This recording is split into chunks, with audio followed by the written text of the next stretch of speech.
Andrew McCart, iFLTV, delighted for the first time.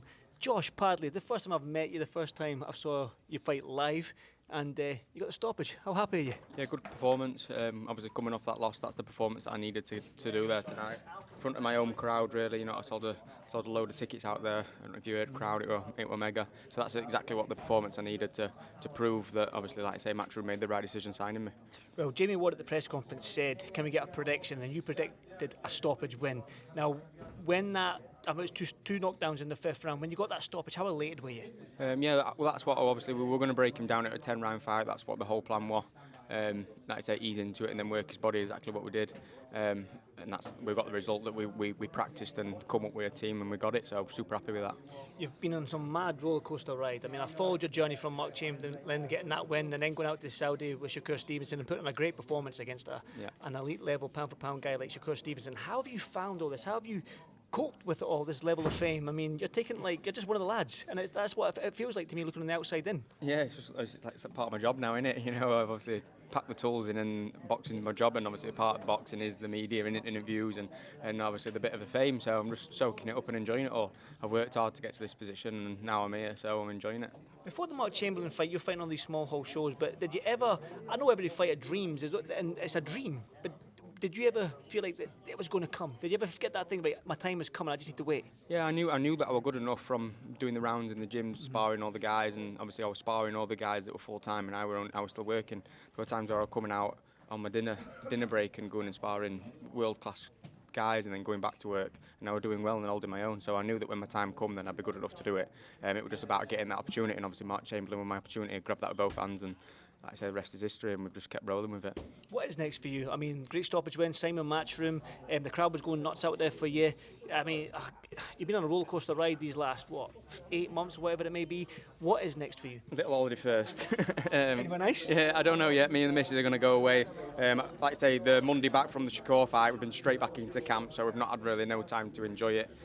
So we're going to go on a bit of a nice break, rest up a little bit, and then sit down, we Eddie and the team, and see what's next. There's obviously talks about super featherweight, lightweight. I make the weight pretty easy, got a good team and nutritionists around me, so whatever opportunities are best for Josh Padley, that's what we'll do, and we'll see what Matchroom we're thinking, and then go ahead with that. I seen Mark Chamberlain say that he's got basically unfinished business with you when he mentioned the 5v5 now that you are with Matchroom. Does that fight make sense for you in the future or next? I mean, when I fought Chamberlain, it were up at 140, and I'm talking about going down to 130 now, so it's not that I wouldn't say no to that fight if it made sense. Again, I'll do what's best for my career. But he's obviously now pursuing 140, so I don't think he's going to want to come back down to 135 because I think he didn't want to do that at that time. So it'd have to make good financial sense for me to go back up to 140 and beat Chamberlain again. Well, you see, when you got that nice new belt there, the Intercontinental Championship. So looking at the 130-pound division, the super featherweight division, it's a good division, it's a tasty division to be in, but for you getting down there and getting that stoppage win, is that where we're going to see the best Josh Padley? Yeah, you're going to see the best Josh Padley now, because obviously my first part of my career, the first 14 fights, as if you would, I were a full-time worker, and obviously I'm fighting guys that are on the road, and every person other than Shakur that's come to fight in my resume, I've either stopped him or dropped him at least once. It's only Shakur that I've not done that away. Obviously the journeymen are a bit of a different kettle because they're very negative and they don't give you a lot to work with. So people saying that obviously I don't punch and all that, I've only got 4 stoppages. If you actually look at my record and who I've fought, anybody that I believe has come to beat me, I've either stopped him or dropped him, other than Shakur, who's a 3-weight world champion.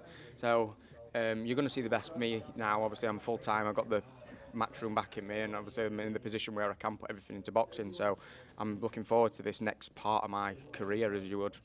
Going on the Shakur fight, what surprised you? What can you tell us that Shakur does that we don't know about? You've been in there with him. What does he do that's special in your eyes? His timing and his accuracy really surprised me.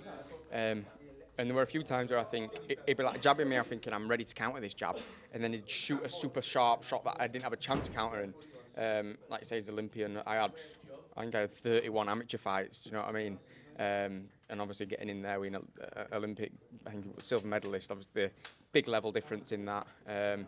I needed some time to get back to that stage, but that's where I want to be at, and now I'm in a position where I can build, and I will get back to that stage one day. Can you full camp? Do you think you'll get him next time? Maybe in a couple of years. I don't think, like I say, he's a very skillful fighter, and I'm not going to try and big myself up too much and stuff like that.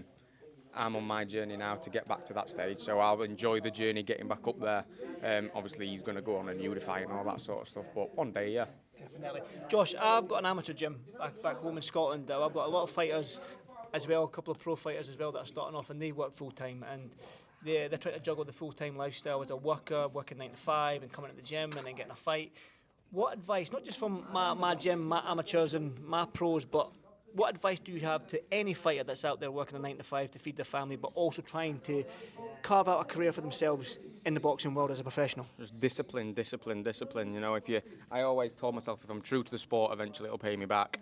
And if you're disciplined with it, which I were time and time again, like I say, many a times where you don't want to go to training after work, but I knew one day it'd pay off, and in my position it paid off massively. Do you know what I mean? I'm in a very good financial situation from it, so that's all I'd say. Just keep your head screwed on, stay disciplined, and stay true to the sport.